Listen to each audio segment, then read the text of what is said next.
Smile and learn.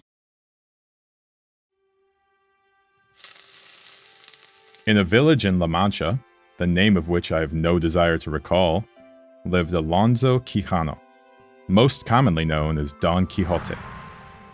Don Quixote loved books so much, he would spend entire hours reading them. Without a doubt, his favorite stories were about the great knights in old Spain. As Don Quixote read through these novels about great deeds of chivalry and accomplishments, he started confusing fantasy with reality. In like manner, he strived to imitate the heroes in the stories, becoming a knight-errant. The world needs brave men like myself to fight for justice against evil. From now onwards, I'll go down in history as Don Quixote de la Mancha. Don Quixote made all the necessary arrangements to become a knight, like those in his books. He went up to the attic and found an armor. He laid his hands on an old spear and a dented shield which he had to fix. I almost forgot, I will also need a horse. He went down to the stables and there found Rozinante, a skinny old nag. Just then, his neighbor Sancho, a kind, chubby peasant, was passing by. Don Quixote remembered right away that he also needed a companion in his wanderings. Dear Sancho, every knight needs a faithful squire and adventurous companion. I can't promise you the world, but if we win fortune and glory, I'll grant you the privilege of becoming the governor of an isle. Sancho was slightly naive, so he believed him and accepted the proposal. And this was how such an atypical pair set off seeking adventures. Their neighbors couldn't believe their eyes. What were these lunatics up to?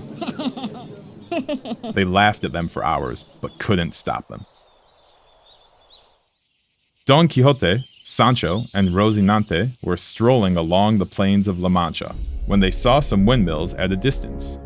Sancho, my friend, do you see those enormous giants? I shall do battle with them unto the death. Stop their evil deeds.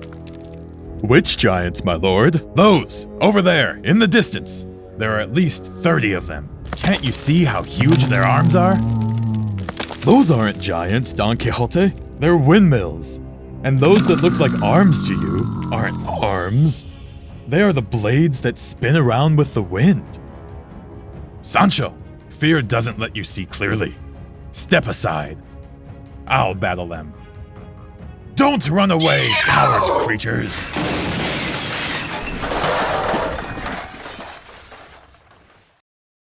Sancho's warnings didn't do any good. The blades pushed Don Quixote off his horse. Both himself and Rozinante fell on the ground, badly injured. My lord, I told you they weren't giants. They were windmills. But you didn't listen.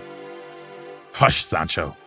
It's magician Freston's fault, who changed the giants into windmills to deprive me of victory. But I won't give up. The power of my sword is greater than the magician's evil doing. Sancho Panza helped his lord up. He treated his wounds, and they both set off once again in search for more adventures.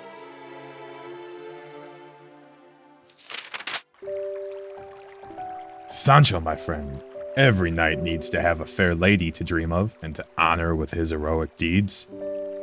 Because a knight without love is like a tree without leaves. Don Quixote had chosen Dulcinea del Toboso, a young peasant girl, whom he idealized and decided she'd become the lady of his dreams. Don Quixote decided to write a letter to his beloved. Sovereign and exalted lady, sweetest Dulcinea del Toboso, your absence hurts dearly my heart, my fair beloved. I dream about the day we'll meet again and you'll heal my wounds.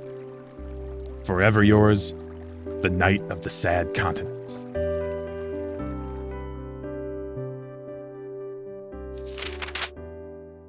Don Quixote set out on his new path together with Sancho. Suddenly, he saw a thick cloud of dust.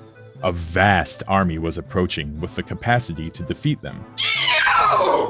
Sancho warned him of such insanity.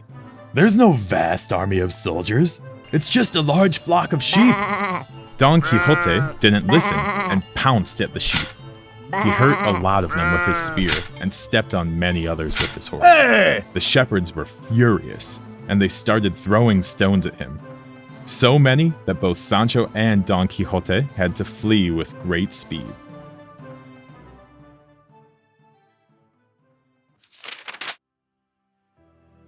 Don Quixote felt exhausted. Nightlife wasn't the way he had imagined it to be.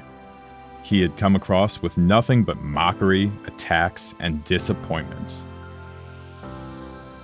And this was how Don Quixote commenced his journey back home, where other adventures were waiting for him. Those told in the books he loved reading so much. This story, written by the famous author Miguel de Cervantes, is great in length and filled with adventures like the ones we told you about. How would you like to read the whole novel?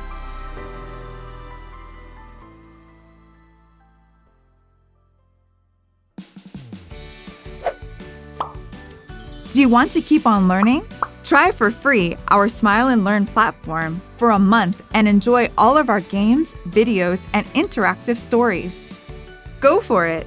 Download Smile and Learn on your mobile, tablet, or PC.